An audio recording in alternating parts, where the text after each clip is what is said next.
ہونٹ ابھی تک بھیج رکھے تھے۔ پڑھو۔ اعوذ باللہ من الشیطان الرجیم۔ وہ زیر لب بڑبڑایا۔ جلدی آنکھوں کو جیسے سکون ملا۔ دوبارہ پڑھو۔ وہ عورت دہرا رہی تھی اور وہ بچہ کسی متقد مرید کی طرح دہرائے جا رہا تھا۔ اعوذ باللہ من الشیطان الرجیم۔ اس عورت نے ایک بار پھر دہرایا۔ گاڑی کی نشست سے ٹیک لگائے عمر نے بھی بے اختیاری کی کیفیت میں دہرایا، اعوذ باللہ من الشیطان الرجیم۔ اب کی بھینچی ہوئی مٹھی خود بخود کھل گئی، تنے ہوئے اعصاب ڈھیلے پڑنے لگے۔ اعوذ باللہ من الشیطان الرجیم۔ سیاہ آنکھوں والی معتبر عورت بڑھتی جا رہی تھی۔ گاڑی میں بیٹھا عمر حیات اس کے پیچھے پیچھے دہرا رہا تھا، جیسے وہ اس کے سامنے بیٹھی ہوں۔ اعوذ باللہ من الشیطان الرجیم۔ اب کے چلتے ہوئے دل پہ جیسے پھوار پڑ گئی۔ عمر کو لگا جیسے اس کی روح تک پرسکون ہو گئی ہو۔ اس سے کندھے ڈھیلے چھوڑ دیے، سختی سے بےوس لبوں کو آزاد کیا۔ کن پٹی کی بھڑکتی رگ اب تھم چکی تھی۔ عمر کا رواں رواں پرسکون ہو گیا تھا۔ اللہ نے اسے شیطان مردود کے دلائے غصے سے پناہ دے دی تھی۔ غصہ حرام ہے، اور ہم سے حرام کام کون کرواتا ہے؟ شیطان۔ اور جس دن ہمارا ایمان اس ایک سطح پہ ہو گیا، ہمیں کسی پیر بابا کے تعویذ یا لمبے لمبے وظیفے رٹنے کی ضرورت نہیں ہوگی۔ دنیا میں غصے کی وجہ سے ہونے والے شر اور فساد ختم ہو جائیں گے۔ وہ تھوڑی دیر تک بیٹھا لمبے لمبے سانس لیتا رہا اور پھر گاڑی کو ایک ایسی منزل کی جانب موڑ دیا جہاں وہ 10 سالوں میں کئی بار جاتا رہا تھا، کبھی غصے سے تو کبھی بے بسی سے، کبھی طلب کے ہاتھوں مجبور ہو کر تو کبھی فطری محبت کے ہاتھوں مجبور ہو کر۔ وہ جس جگہ جا رہا تھا وہ واحد جگہ تھی جہاں اس انسان کے سارے جذبات جاگ جاتے تھے، غصہ، ناراضگی، بے بسی، تلخی، محرومی۔ یہاں جا کر عمر ہر بار ایک نئے جذبے سے آشکار ہوتا تھا۔ تقریباً آدھا گھنٹہ ڈرائیو کرنے کے بعد وہ ایک فینسی مردانہ بوتیک کے سامنے کھڑا تھا۔ گلاس وال سے اندر کا سارا منظر نظر آتا تھا۔ وہ اپنی گاڑی سے اتر آیا، شیشے کے دروازے اس کے آتے ہی کھولے گئے۔ وہ خاموشی سے اطراف میں دیکھتا ہوا آگے آیا۔ سر، میں آپ کی کیا مدد کر سکتا ہوں؟ سیلس مین نے شائستگی سے پوچھا۔ عمر نے فی الحال کچھ نہیں کہہ کر اسے ایک طرف کر دیا۔ وہ کوئی نیا لڑکا تھا جس سے عمر سے یہ سوال کیا تھا۔ اگر کوئی پرانا ورکر ہوتا تو عمر کو ایک نظر دیکھ کر پھر اپنے کام میں مصروف ہو جاتا۔ وہ جانتے تھے یہ آدمی کبھی بھی یہاں سے کچھ خریدنے نہیں آتا۔ وہ بس یہاں کے ہیڈ درزی کو تھوڑی دیر تک دیکھتا رہتا، اور جب اس آدمی کی نظر اس پہ پڑتی پھر یا تو عمر فوراً وہاں سے نکل جاتا یا پھر ان دونوں کے درمیان ایک بہت بڑا جھگڑا ہوتا جس میں عمر بولتا رہتا اور وہ بوڑھا آدمی نم آنکھوں سے اس کو سنتا جاتا۔ وہ متلاشی نظروں سے یہاں وہاں دیکھ رہا تھا۔ بلاخر اس سے اپنے دائیں طرف ایک شیشے کے چھوٹے سے کیبن میں وہ آدمی نظر آ ہی گیا۔ اس کے ہاتھ میں درزیوں والا انچی ٹیپ تھا۔ وہ دراز قد تھا، بالکل عمر کی طرح۔ اس کی رنگت صاف تھی، بالکل عمر کی طرح۔ اس کی ناک کھڑی تھی، بالکل عمر کی طرح۔ اس کے بال گھنے تھے، اس عمر میں بھی اتنے ہی گھنے، بالکل عمر کی طرح۔ اس سے کندھے چوڑے تھے لیکن جھکے ہوئے۔ یہ آدمی عمر جیسا ہو کر بھی اس کے جیسا نہیں تھا۔ اس کے بال قلموں سے سفید ہو گئے تھے، شیو ہلکی بڑھی ہوئی تھی۔ اس کا صاف رنگ سرخ و سفید رنگت میں بدل رہا تھا۔ عمر بے اختیار سا اس کو دیکھے گیا۔ اس آدمی کے سینے پہ ایک نیم پلیٹ لگی تھی، وحاج علی خان۔ عمر یہاں سے وہ نام نہیں دیکھ سکتا تھا۔ اس کے حلق میں کچھ اٹکا تھا، اس کی ٹانگیں لرزنے لگی تھیں۔ تم اسے دیکھ چکے ہو، اب تمہیں جانا چاہیے۔ جاؤ عمر، اب جاؤ، وہ خود سے کہہ رہا تھا، خود کو جانے پہ مجبور کر رہا تھا۔ بوڑھا وحاج مخوصا اپنے سامنے کھڑے لڑکے کے کوٹ کا ناپ لے رہا تھا۔ دفتن وہ رکا، اسے اپنے چہرے پہ کسی کی شناسہ نسوں کا ارتکاز محسوس ہوا۔ اسے ناپ چھوڑ کر مڑ کر دیکھا، اس سے نسیں اٹھا کر دیکھا۔ سامنے اس کا بیٹا کھڑا تھا، وہ اسی کی طرف دیکھ رہا تھا۔ وحاج کی آنکھوں میں بے شمار پانی بھرنے لگا۔ وہ زخمی سا مسکرایا، اس کے دونوں گالوں میں کھڑے پڑے تھے۔ عمر بے اختیار اسے دیکھتا رہا، پلک جھپکے بغیر، سانس لیے بغیر۔ اسے لگا تھا وہ اپنا عکس دیکھ رہا ہے۔ وحاج بھی آنکھوں میں ہزاروں حسرتیں لیے اسے دیکھتا رہا۔ اس کی آنکھیں نم ہونے لگی تھیں۔ وہ منظر مکمل تھا۔ اندھا ہے کیا؟ کب سے کھڑا کر رکھا ہے؟ ناپ لینی ہے یا جاؤں؟ اسی وقت سامنے کھڑے نوجوان نے ناراضگی سے اس بوڑھے آدمی کو دھکا سا دیا۔ وہ تنو مند سا تھا، ذرا سا لڑکھڑایا لیکن گرا نہیں۔ اس نے نوجوان کو نہیں دیکھا۔ اس نے بے قرار ہو کر ایک بار پھر عمر کی جانب دیکھا۔ اسے ڈر تھا کہ کہیں یہ منظر کہیں کھو نہ جائے۔ عمر کی آنکھوں میں جیسے مرچیں بھر گئیں۔ وہ بجلی کی سی تیزی سے اندر کی طرف بڑھا، لڑکی کو کالر سے کھینچ کر اس کا رخ اپنی جانب موڑا اور اپنے فولادی ہاتھ کا ایک زوردار مکہ اس کے جبڑے پر دے مارا۔ اس نوجوان کو لگا تھا جیسے اس کے جبڑے کی ساری رگیں دھکیل گئی ہوں۔ عمر نے اگلے لمحے اسے سنبھلنے کا موقع دیے بغیر ایسا ہی ایک مکہ اس کے پیٹ پہ دے مارا۔ وہ درد سے دھورا ہو کر گر پڑا اور پھر سیدھا ہوتے ہوئے فوراً اٹھ کر باہر کی طرف بھاگا۔ عمر نے اسے پکڑنے کی کوشش نہیں کی۔ وہ باہر نکل کر بکتا جگتا وہاں سے نکلتا چلا گیا۔ آس پاس کھڑے دوسرے لوگ بھی جمع ہو گئے تھے۔ تم ٹھیک ہو نا بیٹا؟ اس کی آواز اپنے بیٹے سے زیادہ خوبصورت تھی، فکر مند تھی۔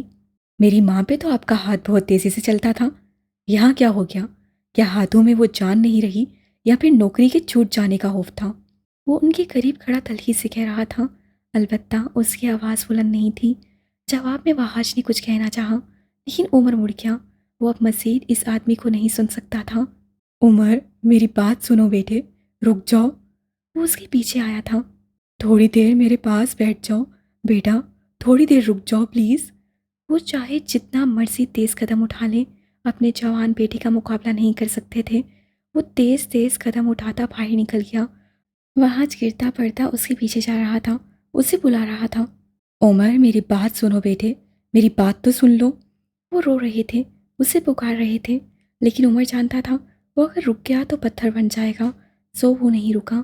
وہ باہر کھڑی اپنی گاڑی میں بیٹھا اور ایک لمحہ ضائع کیے بغیر گاڑی سن سے بھگاتا آگے لے گیا۔ پیچھے کھڑا وہ شخص پچھتاووں میں گھرا کھڑا رہ گیا۔ یہ پچھتاوے اس کے لیے نئے نہیں تھے، وہ انہیں 28 سالوں سے جھیل رہا تھا اور آج تک ان کا یوز ٹو نہیں ہو سکا تھا۔ اس کی روح آج بھی پہلے دن کی طرح زخمی تھی، اس کی آنکھیں آج بھی پہلے دن کی طرح نم تھیں۔ امریکہ کے شہر نیو یارک کے ایک نائٹ کلب میں اس وقت رنگینیاں عروج پہ تھیں۔ بارٹینڈر کی کرسی پہ بیٹھا یاقوت مرزا پوری طرح چنچلایا ہوا تھا۔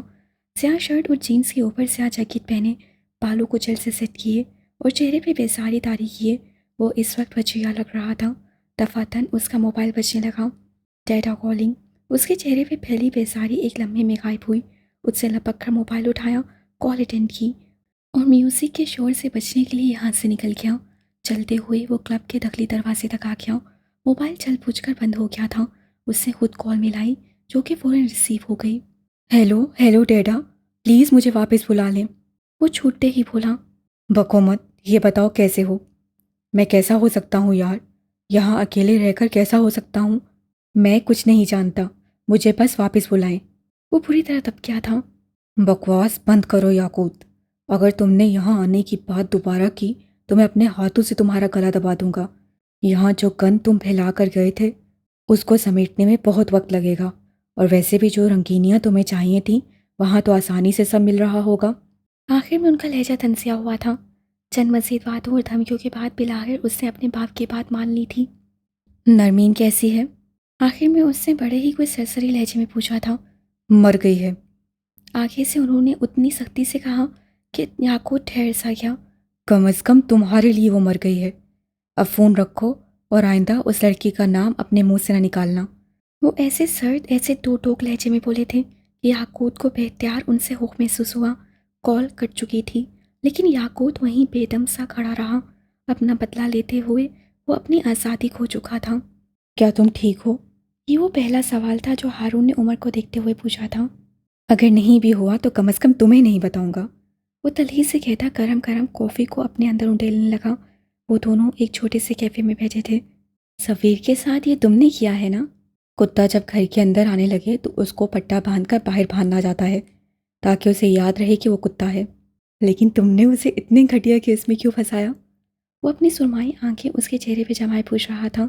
میں بس اسے ذلیل کرنا چاہتا تھا جیسے اس نے مجھے کرنے کی کوشش کی۔ وہ حالے کو ہرٹ کرنے لگا ہے، اور اگر کوئی میری بیوی کو ہرٹ کرے گا تو میں اسے معاف نہیں کروں گا۔ حالے کو ہرٹ کرنے کا حق کسی کو بھی نہیں، خود عمر حیات کو بھی نہیں۔ وہ حتمی لہجے میں بولا، پھر مجھے کیوں چھوڑ دیا؟ میں نے بھی تو اسے ہرٹ کیا ہے۔ ہارون نے ہلکی آواز میں پوچھا۔ عمر نے ہاتھ چھلایا۔ تم نے کچھ بھی غلط نہیں کیا، تمہارے حساب سے یہی صحیح تھا۔ تم دور تھے، تمہیں حالات کا اندازہ نہیں تھا۔ ظاہر ہے ایک لڑکی کی شادی کی صبح تم یہ تو نہیں کہو گے نا کہ وہ لڑکی کسی مرد کو آدھی رات کے وقت ہسپتال لے گئی۔ عمر نے آسان سے بولا۔ ہارون نے ممنون نظروں سے اس کو دیکھا۔ حالے یہ بات کیوں نہیں سمجھتی؟ وہ سب سمجھتی ہے، وہ جانتی ہے ہارون کہ تم اسے ہرٹ نہیں کر سکتے۔ وہ اب بھی تمہاری پینٹنگ کا سن کر خوش ہوتی ہے، وہ بس تم سے ناراض ہے۔ اس کو لگتا ہے کہ اگر تم اس دن ایئرپورٹ پہ اس کی بات مان لیتے تو یہ سب نہ ہوتا، حالانکہ ان کو اب مان لینا چاہیے، یہ قسمت تھی، اگر تم ہوتے تب بھی کچھ بدل نہیں سکتا تھا۔ وہ بول چکا تو اپنی کافی اٹھا لی۔ ہارون خاموش رہا، اس کے پاس کہنے کو کچھ نہیں تھا۔ اچھا چلو میرے 50,000 نکالو، آج کل ہاتھ تنگ ہے بہت۔ عمر کو کافی بے حد کڑوی لگی، حد سے زیادہ کڑوی، بس کوئی پولیس والے سے پیسے نہ مانگے۔ کس چیز کے 50,000؟ عمر کے تو مانو پتنگے ہی لگ گئے۔ وہ اس امیر زادے کے لیے جو میں کلب گیا، 20,000 کلب کی انٹری اور 30,000 کی شراب جو میں نے ایک پارٹی بوائے لگنے کے لیے منگوائی تھی، 2,000 کا پیٹرول بھی شامل ہے، لیکن ہے چھوڑو، اب کیا ایک ایک روپے کا حساب رکھنا۔ عمر آگے کو ہوا، ذرا سا مسکرایا۔ وہ جو میرے باپ کی شوگر مل ہے نا، وہاں سے جا کر لے لو، میں کال کر دوں گا مینیجر کو۔ وہ ایسی سنجیدگی سے بولا کہ ہارون کو یقین آنے لگا۔ کیا واقعی تمہارے باپ کی شوگر ملز ہیں؟ عمر نے کندھے اچکائے۔ ظاہر ہے ہوں گی، تم نے دیکھ رکھی ہوں گی، جبھی تو تم مجھ سے اتنے پیسے ایک ساتھ مانگ رہے ہو۔ یاد رکھنا ہارون، پولیس والا اپنی جان دے دے گا، پیسہ نہیں دے گا۔ ہارون نے بامشکل سب کیا، دل تو چاہ رہا تھا یہ گرم گرم کافی اس کی چلتی زبان پہ پھینک دے، لیکن وہ سفیر کا انجام دیکھ کر آیا تھا، سو چپ رہا۔ اچھا ہے یہ بتاؤ، وہ وائٹ پاؤڈر کہاں سے لائے تھے؟ تم مجھے ان ڈیلرز کی ڈیٹیل دو۔ وہ آگے کو ہو کر سنجیدگی سے پوچھ رہا تھا۔ ہارون مسکرایا، قدرے آگے کچھ ہوگا۔ وہ ڈرگز نہیں تھی، میرے گھر کا نمک تھا، آیوڈین ملا نمک۔ شکر ہے اس نشئی نے چیک نہیں کیا، ورنہ مجھے اسی نمک کی کان میں دفنا دیتا۔ ہارون نے جھرجھری لی۔ عمر نے افسوس سے اس کو دیکھا۔ تم بھی پورے دنوں کے ہو، میں تو تمہیں معصوم سمجھا تھا۔ اچھا یہ بتاؤ وہ چرسی اپنے باپ سے کب ملے گا؟ ہارون پیچھے کو ہوا، کافی کا خون بھرا۔ وہ کیوں ملے گا اپنے باپ سے؟ اسے سکون سے پوچھا۔ عمر کا دانت پھک سے اڑا۔ تمہیں وہاں کیوں بھیجا تھا؟ تاکہ تم اس کے اور اس کے باپ کے تعلقات کو درست کرو۔ تم کیا کر آئے ہو؟ وہ صحیح معنوں میں پریشان ہو گیا۔ ہارون اسی طرح پرسکون بیٹھا رہا۔ میں پہلے اپنے باپ کے ساتھ تو تعلقات درست کر لوں۔ وہ چل کر بولا، دیکھو عمر، میں جس کام میں اچھا ہوں وہ کر آیا ہوں، اب وہ لڑکا ڈرگز نہیں لے گا، اور اب چاہے وہ لڑکی خود بھی اس کے پاس چل کر آئے وہ اسے قبول نہیں کرے گا۔ آج سے وہ اپنی تلاش کے سفر میں نکل جائے گا۔ اچھا، اپنی تلاش؟ جی جی بالکل، میں نے آپ سے یہی کہا تھا نا کہ اس لڑکے کو ہمالیہ کے پہاڑوں پہ تبلیغ کرنے کے لیے چھوڑا۔ عمر نے اس کی بات کاٹی، وہ سخت بیزار لگتا تھا۔ ہارون نے دانت پہ دانت جما کر ایک بار پھر ضبط کیا۔ ماں باپ بچے کی بھلائی میں خوش ہوتے ہیں، اس کا باپ بھی اسے موو آن کرتے دیکھ کر خوش ہوگا۔ رہی بات اس کے تعلقات اپنے باپ کے ساتھ درست کرنے کی، تو یہ کام مجھے نہیں آتا، مجھے جو آتا تھا وہ کر آیا ہوں، اور اس کا باپ کوئی مفتی نہیں تھا، کالے کرتوتوں کے نتائج تو بھگتنے پڑیں گے نا۔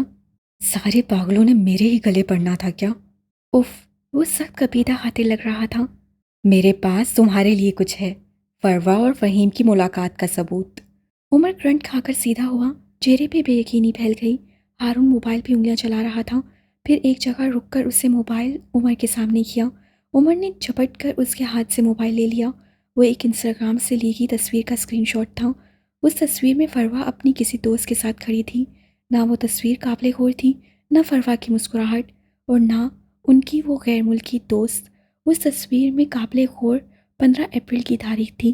اس تصویر میں قابل غور وہ ہوٹل کا نام تھا جہاں وہ دونوں کھڑی تھیں، دی پرل سٹون۔ عمر ششدر رہ گیا۔ یہ اس سنیمن نامی کیفے سے چند قدم ہی دور تھا، اسے چیک کیوں نہیں کیا؟ کیا وہ اتنا بیکار ہو گیا ہے؟ کیا وہ اتنا اندھا، اتنا کم عقل ہو گیا ہے؟ یہ پاکستان کی سب سے مشہور ہوٹل چین ہے۔ ہارون عمر کے سفید پڑتے چہرے کو دیکھتے ہوئے کہنے لگا، تم یہی سوچ رہے ہوگے کہ تم نے اس جگہ کو چیک کیوں نہیں کیا؟ عمر نے جواب نہیں دیا، بس چل سا بیٹھا رہا۔ کیونکہ تم نے صرف اور صرف فہیم مرزا کے ہوٹلز چیک کیے۔ تم نے فروا اور فہیم کی ملاقات کو بس فہیم کے ہی کسی ہوٹل میں امیجن کر لیا۔ تم نے اس شہر کا کوئی کیفے، کوئی ریسٹورنٹ، کوئی ہوٹل جو فہیم کا نہیں تھا اسے چیک ہی نہیں کیا۔ عمر کو اس کی آواز نہیں آ رہی تھی، اس کے کانوں میں کوئی اور ہی آواز گونج رہی تھی۔ عمر سر، آپ کو بتا رہا ہوں، میں نے فہیم مرزا کے ایک ایک ہوٹل کا CCTV چیک کروایا ہے۔ لیکن اس پورے مہینے یہ عورت یہاں آئی ہی نہیں۔ تم رنگوں کی زبان جانتے ہو؟ اسے ہارون کو کہتے سنا۔ عمر کچھ نہیں بولا۔ اس کے پاس کہنے کو بہت کچھ تھا۔ وہ کہنا چاہتا تھا رنگوں کی زبان، واٹ نان سینس، لیکن زبان جیسے تالوں سے چپک گئی تھی۔ سبز رنگ کریٹیوٹی کا رنگ ہوتا ہے، اسی طرح اگر سبز رنگ کو گہرا سبز کر دو تو یہ جلن اور حسد کا رنگ بن جاتا ہے۔ وہ دونوں ایک ورک شاپ کی دکانوں سے بھرے ہوئے سڑک پہ گاڑی کے اندر بیٹھے تھے۔ عمر نے اپنے موبائل پہ لوکیشن ڈالی اور اپنی لوکیشن کے آس پاس ایک بار پھر فہیم مرزا کا کوئی ہوٹل ڈھونڈنے لگا۔ نیلا رنگ اداسی کا رنگ ہوتا ہے، وہ اس کی زبان سے بس اداس باتیں نکلتی ہیں۔ اگر نیلے رنگ کو زیادہ گہرا کر دو تو مسلسل جاری رہنے والے غم کی بات کرتا ہے۔ اس کی آنکھوں کے سامنے اب اسپتال کے بیڈ پہ لیٹے میراج سلطان تھے۔ کیا تم جانتے ہو عمر، یہ سب کس نے کیا ہے؟ فہیم مرزا نے، اور اس نے یہ سب مسز ہاشم کے کہنے پر کیا ہے۔ تم ایسا کیسے کہہ سکتے ہو؟ کیا تمہارے پاس کوئی ثبوت ہے؟ سیاہ رنگ طاقت کا رنگ ہوتا ہے، جنون کا رنگ ہوتا ہے، پیشن امبیشن کا رنگ ہوتا ہے۔ عمر، انتقام کو جنون مت بناؤ، فکر مند سا سردار کہہ رہا تھا۔ میں تمہیں اس جنون کی بھینٹ چڑھنے نہیں دے سکتا، میرے لیے تم اہم ہو، صرف تم۔ سرخ رنگ، یہ انتقام کا رنگ ہوتا ہے، خون کا رنگ، بدلے کا رنگ۔ یہ رنگ جب آپ کی آنکھوں کے سامنے آ جاتا ہے تو بہت عرصے تک کوئی دوسرا رنگ نظر نہیں آتا۔ یہ رنگ اپنی بات کرواتا ہے، یہ انسان کی آنکھوں کے آگے گھومتا رہتا ہے۔ سرخ جوڑا ہو، سرخ برتن ہو، سرخ عمارت ہو، یا پھر سرخ خون۔ سرمائی آنکھوں والا لڑکا کہہ رہا تھا اور عمر سانس رو کے سن رہا تھا۔ تم نے عمر انتقام کو جنون بنا لیا، تم نے آنکھوں کے آگے سرخ رنگ رکھ لیا، تم نے صرف ایک رنگ کی سنی، پھر باقی سارے رنگوں نے بولنا چھوڑ دیا۔ تم نے منہ سی لیے۔ رنگ بہت پوزیسو ہوتے ہیں، اگر تم ان کو وہ توجہ نہیں دو گے جو کہ وہ ڈیزرو کرتے ہیں تو وہ روٹھ جاتے ہیں۔ تم نے رنگوں کو خود سے ناراض کر دیا ہے۔ اپنی آنکھوں کے آگے سے سرخ کی رنگ کی پٹی ہٹاؤ، اپنے سامنے باقی رنگوں کو بولنے دو، ورنہ سرخ رنگ تمہاری رگوں میں سرایت کر جائے گا، اور تمہاری رگوں میں پہلے سے ایک سرخ رنگ موجود ہے۔ اگر دنیا میں ایک جیسی دو چیزیں ہو جائیں تو ایک کو ختم کر لینا چاہیے۔ اب تم سوچو، تم خود کو ختم کرو گے یا پھر اس انتقام کے رنگ کو؟ تمہیں یہ تصویر کہاں ملی؟ کافی دیر سے عمر نے سوال کیا تھا۔ جواب میں ہارون نے کل فروا کے ساتھ ہونے والی اپنی ملاقات کا سارا احوال سنا دیا۔ تم نے اس بڑی فتنہ کے ماتھے پہ گن رکھ دی۔ براوو ہارون، براوو، آج تو تم نے میرا دل جیت لیا۔ کیا تھا جو ٹریگر بھی دبا دیتے؟ ایک عذاب سے تو جان چھوٹ جاتی۔ آخر میں وہ ذرا افسوس سے بولا تھا، جبکہ ٹریگر کے نام پہ ہارون کو کچھ یاد آیا تھا۔ میں ضرور ٹریگر دبا دیتا عمر، اگر اس پستول میں گولیاں ہوتی۔ تم نے مجھے خالی پستول دیا تھا۔ تمہیں میرے ساتھ اسکیم کرتے ہوئے شرم نہیں آئی؟ عمر نے ڈٹائی سے سر کھجایا۔ ہاں، تمہیں پستول میں گولیاں ڈال کر دیتا تاکہ تم اس کو مار دو اور مقدمہ مجھ پہ چلے۔ تمہارا باپ تو تمہیں چھڑا لے گا، مجھے چھڑانے کون آئے گا؟ وہ چلے کٹے انداز میں بولا۔ تمہارا باپ؟ ہارون نے فوراً جواب دیا۔ تمہیں بچانے تمہارا باپ آئے گا؟ عمر کے تاثرات بدل گئے، مٹھی ایک بار پھر بھینچ گئی، ماتھے پہ سلوٹوں کا جال سا بچھ گیا۔ تم نے بتایا نہیں، تمہیں یہ تصویر کہاں سے ملی؟ اس نے بات بدل دی۔ ہارون سمجھ گیا وہ اس بارے میں بات نہیں کرنا چاہتا۔ میں نے فروا آنٹی کا موبائل اٹھا لیا تھا، پھر میں نے جب سارا موبائل چیک کیا تو مجھے یہ تصویر ملی۔ میں نے اس عورت کا انسٹاگرام چیک کیا اور وہاں سے مجھے فروا اور اس عورت کی باقی تصاویر مل گئیں، لیکن کیا ثبوت ہے کہ فروا فہیم سے ملنے گئی تھی؟ وہ اپنی اس غیر ملکی دوست سے ملنے بھی تو جا سکتی ہے۔ عمر اب کے مشکوک ہوا۔ ہارون آگے کو ہوا۔ میں نے ہوٹل کی فوٹیج نکلوائی ہے، جس سویٹ میں فروا گئی تھی اسی سویٹ میں تھوڑی دیر بعد فہیم مرزا بھی کیا تھا۔ اس نے بولتے ہوئے موبائل پہ انگلیاں چلاتے ہوئے ایک فوٹیج عمر کے سامنے رکھی۔ وہ باغور اس ویڈیو کو دیکھے کیا؟ ہارون نے کہنا جاری رکھا۔ اس کے ساتھ وہ سنہری آنکھوں والا لڑکا بھی تھا، کیا نام ہے اس کا؟ اسے ذہن پہ زور دینا چاہا۔ ہاں، نو، یہی نام ہے اس کا، میں جانتا ہوں اس کو، حالے بھی جانتی ہے۔ وہ فہیم کے بیٹے کا گارجین ہے، اس کے بیٹے کا نام یاقوت مرزا ہے۔ حالے اور یاقوت ایک بار شاپنگ مال میں الجھ پڑے تھے، مجھے سب یاد ہے۔ اگر تم میرے اغوا میں شامل نہیں بھی ہو تو میں تمہاری دشمنی کی زد میں آئی ہوں۔ کیا ہوا اگر وہ جان لے کہ وہ اپنی دشمنی کی زد میں آئی ہے؟ وہ بتا رہا تھا اور عمر آنکھیں چھوٹی کیے سنے جا رہا تھا۔ نہ میرا ڈرائیور ڈسٹریکشن تھا، نہ فروا نے میری سم کے ذریعے مجھے استعمال کیا۔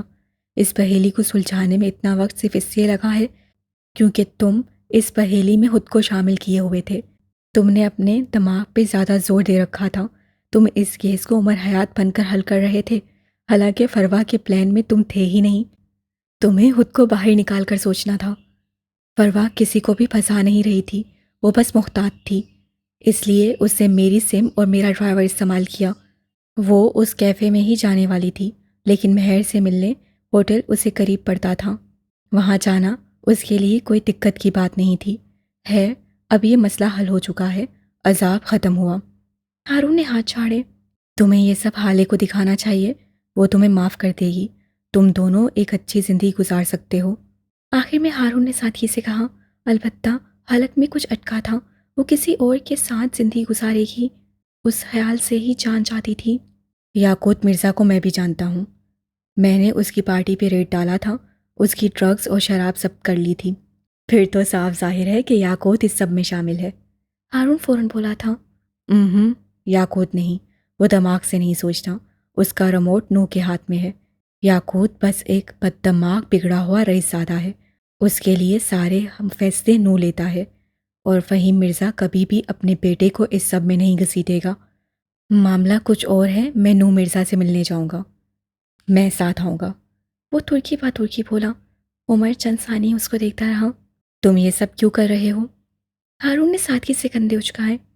کیا کر رہا ہوں؟ عمر نے اس کے چہرے کو دیکھتے ہوئے اس کا موبائل اس کے سامنے کیا۔ یہ فوٹیج تمہیں رات کے 3 بجے موصول ہوئی ہے، مطلب تم ساری رات خوار رہے ہو۔ یہ ہوٹل کوئی عام ہوٹل نہیں ہے، تمہیں اس فوٹیج کے عوض ایک حتیر رقم بھرنی پڑی ہوگی۔ ہاں، وہ الگ بات ہے کہ اگر تم مجھے لے جاتے تو میں تمہارا کام مفت کروا دیتا۔ ہارون دھیرے سے ہنس دیا، پھر عمر کو دیکھا۔ مجھے اس کے لیے اپنی نیندیں اڑانے کی عادت ہے۔ اسے رات کے 3 بجے کی وہ کال یاد آئی جب حالے عمر کو ہسپتال لے گئی تھی اور پھر ہارون کو کال کی تھی۔ وہ گہری نیند سے جاگا تھا اور منہ تک دھوئے بغیر باہر بھاگا تھا۔ مجھے اس کے لیے اور اس پہ اپنا پیسہ خرچ کرنے کی عادت ہے۔ اسے یاد آیا کہ کس طرح وہ اکثر ایک دوسرے کے کھانے کا بل دیا کرتے تھے، کس طرح وہ ہر سالگرہ پہ حالے کو ڈائمنڈ گفٹ کیا کرتا تھا، کس طرح وہ اس کے لیے مہنگے مہنگے ہینڈ بیگز لایا کرتا تھا، اور کس طرح حالے کی تیز ڈرائیونگ کی وجہ سے اپنی گاڑی کے آئے دن لاکھوں روپے کی مرمت کروایا کرتا تھا۔ میں اس سے کہا کرتا تھا کہ ساری دنیا بھی اگر تمہیں چھوڑ دے تو ہارون شاید وہ واحد آدمی ہوگا جو تمہارے ساتھ کھڑا ہوگا۔ مجھے ہمیشہ لگتا تھا کہ ساتھ کھڑا ہونے کا مطلب ہوتا ہے کندھے سے کندھا ملا کر کھڑے ہونا اور دوست کی ہر مشکل کو آنے سے پہلے روک لینا۔ اسے زور زور سے نفی میں سر ہلایا۔ عمر بھاگور اس کو سنتا رہا۔ مشکلات اللہ کی طرف سے ہوتی ہیں، انسان مشکل کو آنے سے روک نہیں سکتا، لیکن اس مشکل کے بعد درست فیصلے لے سکتا ہے، خود کو زیادہ نقصان سے بچا سکتا ہے، اپنے عزیز اپنے دوست کو صحیح مشورہ یا مدد دے سکتا ہے۔ میں وہی کر رہا ہوں، وہ میرے مشورے نہیں سنے گی، لیکن میں اس کی مدد کر سکتا ہوں اور میں کر رہا ہوں۔ جتنا مجھ سے ہو سکتا ہے میں اس کے لیے سب کروں گا، کیونکہ اگر ساری دنیا بھی اسے چھوڑ دے تو ہارون شاید اس کے ساتھ کھڑا ہوگا۔ انہیں بتا تو دو، کریڈٹ لو، تم نے اس کے لیے اتنا سب کیا ہے، اتنا وقت پیسہ توانائی خرچ کی ہے، اور سب سے زیادہ تم اس بوڑھی فتنہ کی نظر میں آ گئے ہو۔ تم نے ان کے لیے خود کو غیر محفوظ کر لیا ہے۔ حالے کو یہ سب پتہ ہونا چاہیے، ان کو پتہ ہونا چاہیے کہ تم ان کے لیے کتنی قربانی دے رہے ہو۔ ہارون مسکرایا تھا۔ دوستوں کے لیے کی جانے والی کوشش اور دی جانے والی قربانیاں ہر قسم کی خوشامد یا ستائش یا پھر سراہے جانے کی خواہش سے آزاد ہونی چاہیے۔ قربانیوں کا فخریہ ذکر ان کو بے توقیر کر دیتا ہے۔ محفل میں سنائی جانے والی قربانی پھر برہنہ ہو جاتی ہے، اس کی کوئی عزت نہیں رہتی۔ آپ نے اپنے دوست کے لیے جو کچھ بھی کیا وہ آپ کا فرض اور دوست کا حق تھا۔ دوست جانتا ہے تو ٹھیک ہے، اور اگر نہیں جانتا تو بھی ٹھیک ہے۔ آپ نے دوست کی مدد دوستی کی خاطر کی تھی، سراہے جانے کے لیے نہیں۔ وہ بول کر خاموش ہو گیا۔ عمر اٹھ کھڑا ہوا، والیٹ سے چند نوٹ نکال کر میز پر رکھے۔ ہارون اس کو دیکھتا رہا۔ 1 ہفتے بعد شاہ تاج کبیر کے گھر جانا ہے، تیار ہونا۔ عمر نے محض اس بات میں سر ہلا دیا، پھر رکا، قدر جھکا اور آواز ہلکی کر لی۔ 1 ہفتے بعد اس کے گھر تقریب ہے، اور تقاریب میں گھر کے قیمتی سامان کسی محفوظ جگہ چھپا دیے جاتے ہیں۔ مجھے ان کی کمزوری چاہیے، اس لیے میں کل سے پہلے آج ان کے گھر جاؤں گا۔ وہ سیدھا ہو گیا۔ ہارون بس اس کو دیکھتا رہا، پھر وہ اس کی تقلید میں اٹھ کھڑا ہوا، میز کی ایک طرف سے گھوم کر آیا اور عمر کے سامنے آ کر کھڑا ہوا۔ تمہیں اگر ان کے گھر کا راز چاہیے تو ان کا سب سے پرانا ملازم خریدو۔ امیروں کے گھروں کے ملازمین کے سینے میں کئی راز دفن ہوتے ہیں۔ سب سے پرانا ملازم سب سے زیادہ وفادار ہوتا ہے، وہ کیوں بکے گا؟ عمر کی آبرو استفہامیہ انداز میں اٹھی۔ ہارون دل کھول کر مسکرایا۔ وفادار ہی تو بکتا ہے، خریدنے کی چیز تو وفاداری ہی ہوتی ہے۔ جو دھوکے باز ہوگا اس سے کیا خریدو گے؟ دھوکا؟ تمہیں کیسے پتا؟ عمر متعجب ہوا۔ میں عمر حیات نہیں ہوں، لیکن کافی کچھ ہے جو مجھے بھی پتا ہوتا ہے۔ اصل میں ہم امیر ہیں نا، ساری زندگی آگے پیچھے ملازم دیکھے ہیں، اتنا تو ہمیں پتہ ہی ہوتا ہے۔ تم اپنی جگہ صحیح ہو، تمہیں کیا پتا ملازم کیا ہوتے ہیں، ہے نا؟ آخر میں وہ ایسی معصومیت سے بولا کہ عمر کلس کر رہ گیا۔ میں اپنے محلے کا سب سے امیر بچہ تھا، وہ چل کر بولا۔ ہارون ہاتھ چلاتا آگے بڑھ گیا۔ عمر نے ڈھیر سارا غصہ اندر دبایا۔ سرمائی بلّہ نہ ہو تو۔ لیل کے فلیٹ کے باہر کوئی بیل پہ ہاتھ رکھ کر جیسے بھول ہی گیا تھا۔ الفا، آج تو میں تمہیں چاند سے مار دوں گی، پاگل کر۔ دروازہ کھولتی لیل کے باقی الفاظ اس کے منہ میں ہی رہ گئے۔ دروازے پر عمر اکیلا نہیں تھا، اس کے ساتھ سرمائی آنکھوں والا لڑکا بھی تھا۔ لیل نے عمر کو یہ کون ہے والی نظروں سے دیکھا، لیکن اس کے پیچھے کھڑی حالے نے یہ کیوں والی نظروں سے اسے دیکھا تھا۔ عمر دونوں سے نظر چراتا اندر آ گیا۔ ہارون اب بھی متسبسب سا کھڑا رہا۔ تمہارے لیے گاڑی بلواؤں؟ لیل کی چتاتی آواز سن کر وہ گڑبڑاتا ہوا اندر آیا۔ حالی کی آنکھوں میں اس کو دیکھ کر زخمی سا تاثر ابھرا تھا۔ دانت پہ دانت جما کر جذبات کو روک رکھا، دل کا گھر بڑھتا جا رہا تھا۔ وہ واپس صوفے تک آئی، اپنا بیگ اٹھایا، پھر موبائل کی تلاش میں ادھر دیکھا۔ اس کے ہاتھ کانپ رہے تھے، آنکھیں نم ہوتی جا رہی تھیں۔ لیل خاموشی سے اس کو دیکھتی رہی۔ ہارون شرمندہ سا کھڑا رہا۔ صوفے کے کونے میں پھنسا اسے اپنا موبائل بھی نظر آ ہی گیا۔ اسے ایک جھٹکے سے کھینچ کر موبائل باہر نکالا، گاڑی کی چابی اٹھائی، لیکن جیسے ہی مڑی یکدم رکنا پڑا۔ عمر اس کے سامنے دیوار بنا کھڑا تھا۔ حالے نے شیرنی کی طرح زخمی نظروں سے اسے دیکھا۔ ہارون ہمارے ساتھ کام کرے گا، جب مجھے برداشت کر رہی ہیں تو اسے بھی کر لیں۔ آپ سلطان ہیں، آپ کو بھرم رکھنا آنا چاہیے۔ اس کا لہجہ ہلکا تھا، جسے صرف حالے ہی سن سکے۔ کل کے لیے ہمیں لوگ چاہیے، اور بھروسہ مند لوگ۔ ہارون ان میں سے ایک ہے۔ بس کچھ وقت کے لیے، صرف کچھ وقت کے لیے دل بڑا کریں، گردن سیدھی رکھیں، آنکھیں خشک رکھیں۔ آپ سمجھ رہی ہیں؟ اس کا لہجہ جتاتا ہوا تھا۔ حالے کے تنے اعصاب ڈھیلے پڑنے لگے۔ وہ مڑی اور بے دلی سے صوفے پہ بیٹھ گئی، البتہ مٹھی اب بھی بھینچ رکھی تھی۔ تھوڑی دیر بعد وہ چاروں ایک دائرے کی صورت نیچے بیٹھے ہوئے تھے۔ کافی کے مگز ہر ایک کے آگے رکھے ہوئے تھے۔ عمر انہیں کل کا پلان سمجھا رہا تھا۔ حالے خاموشی سے سن رہی تھی، جبکہ لیل ہر 2 منٹ بعد کوئی نہ کوئی سوال کرتی تھی، جس کا جواب عمر بغیر کسی کوفت کے دے دیتا تھا۔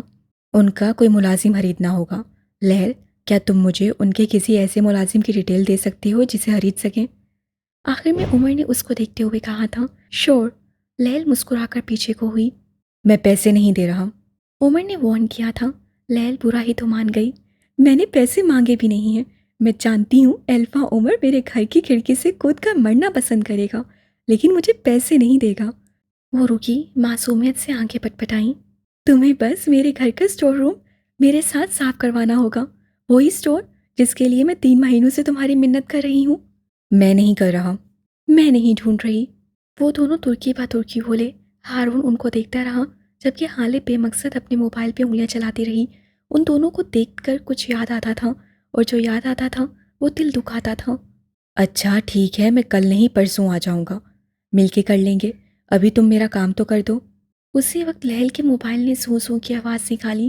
اسے موبائل اٹھایا، آنے والا میسج پڑھا، پھر حالے کو دیکھا۔ حالے نے سر نہیں اٹھایا، وہ اسی طرح بیٹھی رہی۔ آپ کے اکاؤنٹ میں پیسے بھیج دیے ہیں، مجھے ان کے ملازمین کی لسٹ بھیج دیں آدھے گھنٹے تک، اسے بے تاثر لہجے میں کہا۔ عمر جان گیا کہ وہ اپنا کام خود کرنا چاہتی ہے۔ چلو تمہارا اسٹور دیکھ لیں، پھر مجھے ہارون کے ساتھ نکلنا ہے۔ عمر کہتے ہوئے اٹھ کھڑا ہوا۔ لیل اس کے ساتھ اٹھی تھی۔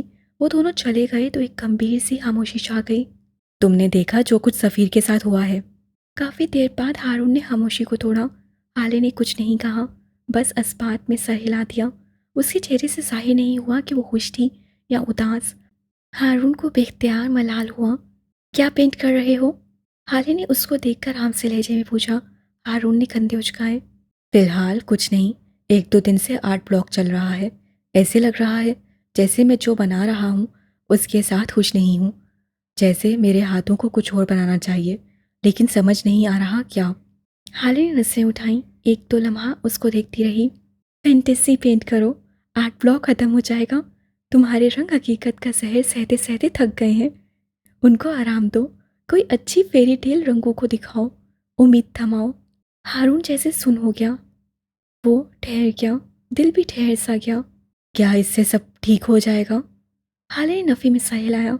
سب کچھ کبھی ٹھیک نہیں ہوتا، کچھ نہ کچھ خراب رہ ہی جاتا ہے۔ یہ دنیا ہے، یہاں کچھ بھی مکمل نہیں ملتا، ادھورا پن ہر چیز کا حصہ ہے۔ سب کچھ صرف جنت میں ٹھیک ہو سکتا ہے، یہاں بہت کچھ ٹھیک ہو سکتا ہے، اور تم اسی پر دھیان دو۔ تم آج بھی حقیقت میں اپنے رنگ بھرتے رہتے ہو، لیکن تم حقیقت میں جتنے چاہے رنگ بھر دو، وہ رہے گی تلخ، دل دکھانے والی، اور رنگوں کو دلوں کے درد کم کرنے بھیجا گیا ہے۔ تم لوگوں کو ان کے تکلیف دہ لمحات یاد دلاتے رہو گے تو تمہارے رنگ تمہارے ہاتھ سے چھوٹ جائیں گے۔ کبھی کبھی فینٹیسی فرضی کہانیاں ضروری ہوتی ہیں تاکہ ہیپی اینڈنگ کی تمنا دل میں باقی رہے۔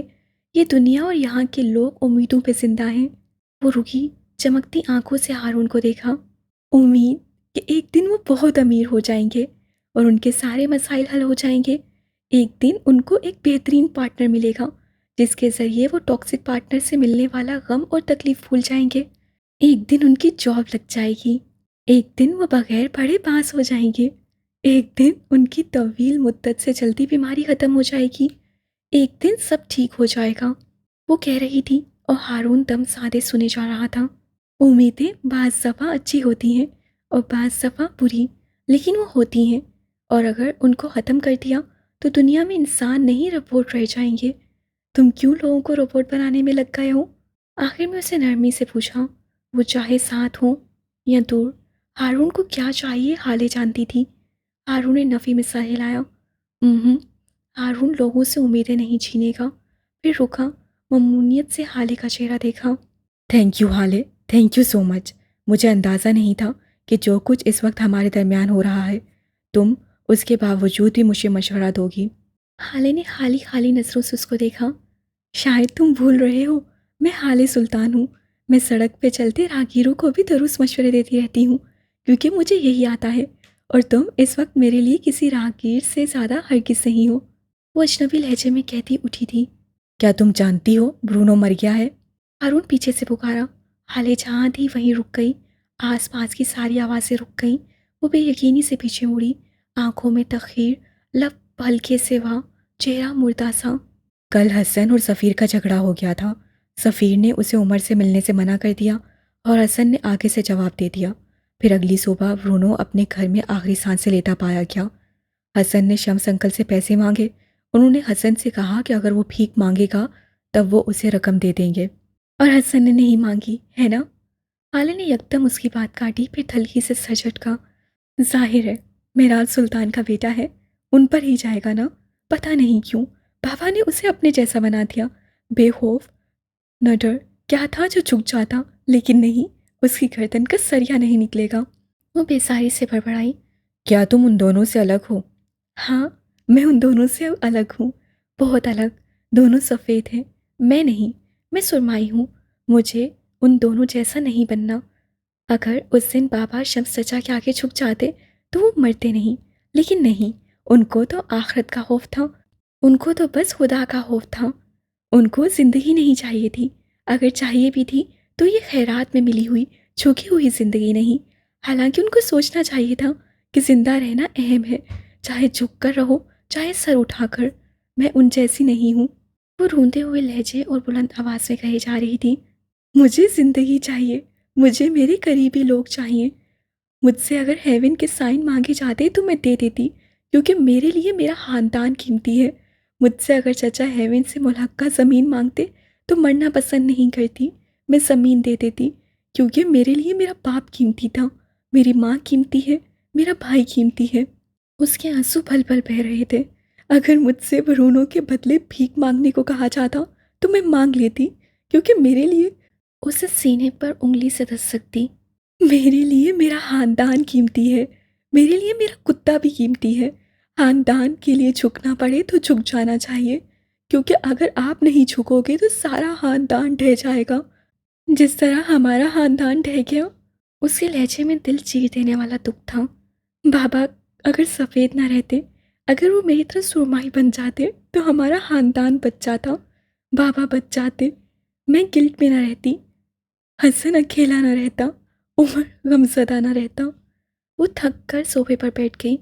بابا کو سرمائی بننا چاہیے تھا، حسن کو بھی سرمائی بننا چاہیے تھا، ان کو میری طرح خاندان بچانا چاہیے تھا۔ وہ تھکی تھکی سی بڑبڑا رہی تھی۔ ان کو میری طرح بننا چاہیے تھا۔ ہر اس انسان کو سرمائی بننا چاہیے جس کو اپنا خاندان بچانا ہے، جن کو اپنا باپ قتل نہیں کروانا، جن کو اپنے بچے یتیم، اپنی بیوی بیوہ نہیں کروانی، ان کو سرمائی بننا چاہیے۔ اس کی آواز ہلکی ہوتی گئی اور پھر وہ خاموش ہو گئی۔ ہارون اسی طرح بیٹھا رہا، سن، ششر، ساکت۔ معراج انکل کو شمس انکل نے مار دیا۔ وہ اتنی ہلکی آواز میں بڑبڑایا کہ ہالے کرنٹ کھا کر سیدھی ہوئی۔ وہ اس کے سامنے نہیں بولتی تھی کیونکہ وہ جانتی تھی ہارون سے بات کی تو جذبات میں سب کہہ دے گی۔ وہ دوست تھا اور دوستوں سے باتیں چھپی نہیں رہتی، چاہ کر بھی نہیں۔ وہ شل رہ گئی اور ہارون ساکن، کیا کوئی راہگیروں کو اپنے باپ کے قتل کا راز بتاتا ہے؟